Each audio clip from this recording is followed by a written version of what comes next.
251 in Des Moines. Construction Stories, Part 47. Howling Pipes, maybe? Yeah, Howling Pipes. So,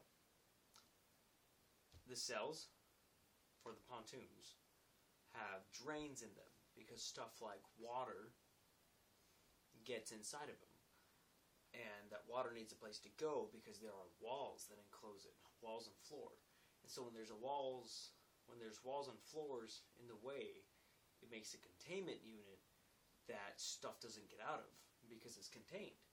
So we have drains that go that just go right on out. And that's where we sweep in all the water and stuff when we need to. So, having just poured the floors, it's our job to, the pipes are open, and they have a cap on the top, so that concrete doesn't just go straight in and seal it up and completely make it pointless to even have a drain. So they have these little caps on them. So the guys do the concrete, they pour it, and then somebody has to go through and rip off the tops of the caps. So you do that by taking your hammer, switching it around so you have the claw side, and then you just stab it straight into it, and just yank it out. So I was doing that. Felt like a man. I was like,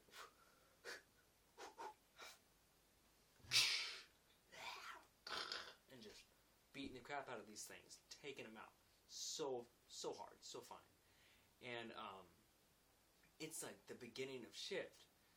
So I walk over, I slam into it, I tear it out, and it doesn't work. So now there's this slit in it, and everything's really quiet. Amber's overworking, she's quiet, I'm kind of quiet. And so I whacked it, pulled it open, it ripped. I'm like, ow. I reached down, and this scream just comes out of nowhere, out of absolutely nowhere. And I know that I'm alone in this pontoon. I am alone in this pontoon with Amber over there, and I can hear her working and kind of muttering to herself, so I know it's not her. But this gnarly, like, scream, cry, yell of freakiness just comes out of nowhere and just freaks me out. And I'm not gonna lie, I screamed like a little girl, okay? I just hear this and I jump. I physically jumped and sprang away from whatever it was that I thought it was. And I kind of screamed.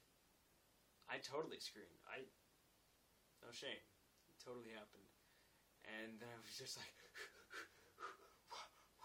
and I just instantly went into fight or flight mode. And I was ready to, like, climb something or, like, run somewhere, fight something.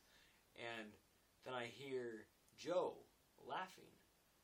And it turns out that he had stuck his head up to the pipe on the outside of the pontoon where I couldn't see him because there were walls. And he had heard me hit it and break it open, and he had heard voices.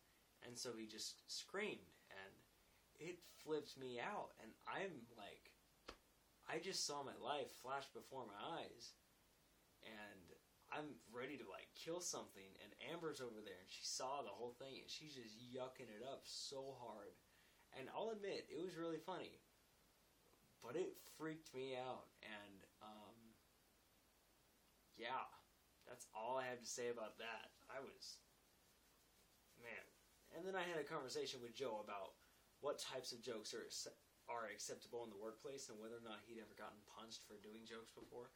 Because I've been tempted to hit him a couple times just because of the types of things. Like, he likes to kind of jump scare you and do stuff like that with the pipe. So, yeah. It was a long night tonight. I'm soaked. And I just want to go to bed. I'm going to go take a shower, and I'm going to jump in that bed, and I'm going to fall a freak asleep. Oh! And I hope you have a wonderful night, or day, whichever it is. Good night.